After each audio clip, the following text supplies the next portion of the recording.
Et voilà une petite vidéo, voilà, pour dire que voilà, même en liberté, si le chien divague ou pas, voilà le rappel naturel en fait. Il s'éloigne un petit peu et après il revient naturellement. Voilà. Donc c'était juste pour vous dire que malgré les promenades en forêt, vous pouvez très bien laisser la liberté à votre animal de compagnie. Voilà, et je rappelle qu'il faut qu'il soit à plus de 100 mètres. Pour que, y compris en forêt, il soit compris comme qu'il soit en divagation.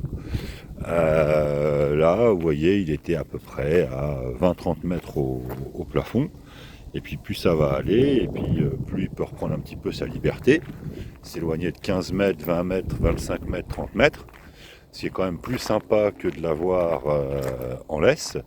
Donc voilà, c'était cette petite vidéo, voilà, pour vous dire qu'il y a, au bout d'un moment, à force de travailler le rappel, vous verrez qu'il y aura un rappel naturel.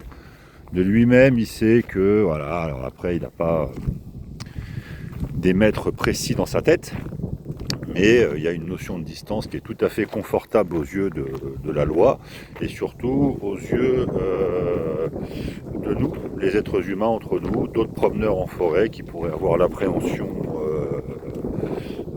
du chien, et de toute façon, la laisse est en permanence avec nous, d'accord?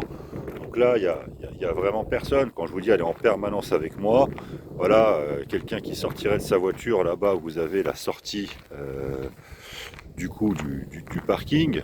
Bon, le chien est à côté de moi, mais voilà, ne pas hésiter à mettre la laisse. On croise les gens. Puis des fois, vous avez les gens. Non, non, allez-y, c'est bon, j'ai pas peur des chiens. Et puis voilà, bah, il n'a pas peur des chiens, c'est très bien. Moi, j'ai confiance dans mon chien. Par la bonne éducation, et vous pouvez le voir à travers les vidéos, et lui trouver une activité. Donc voilà, on a un chien qui aime les êtres humains, et on le verra aussi dans différentes vidéos et dans ce que je pourrais proposer par la suite. Là, c'était une simple petite leçon sur le rappel.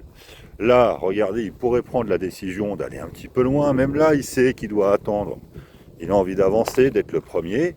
Et si je veux le rappeler, il n'y a pas de souci. Regardez, Lulu est là-bas. Lulu, viens ici.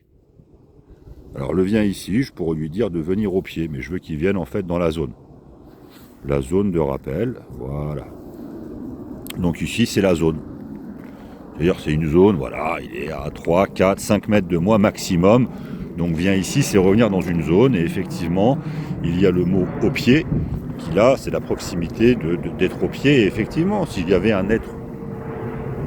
personne, un être humain qui était amené à arriver incessamment sous peu, oui, là j'aurais sûrement employé le mot au pied pour déjà rassurer. Je mets la laisse, et là en règle générale, à 99,9% du temps, ça se passe très bien avec entre nous les êtres humains, à condition de respecter tout le monde. Et comme je dis souvent à Lulu, donc à mon chien, il n'a pas la priorité. Voilà, c'est l'être humain qui a la priorité.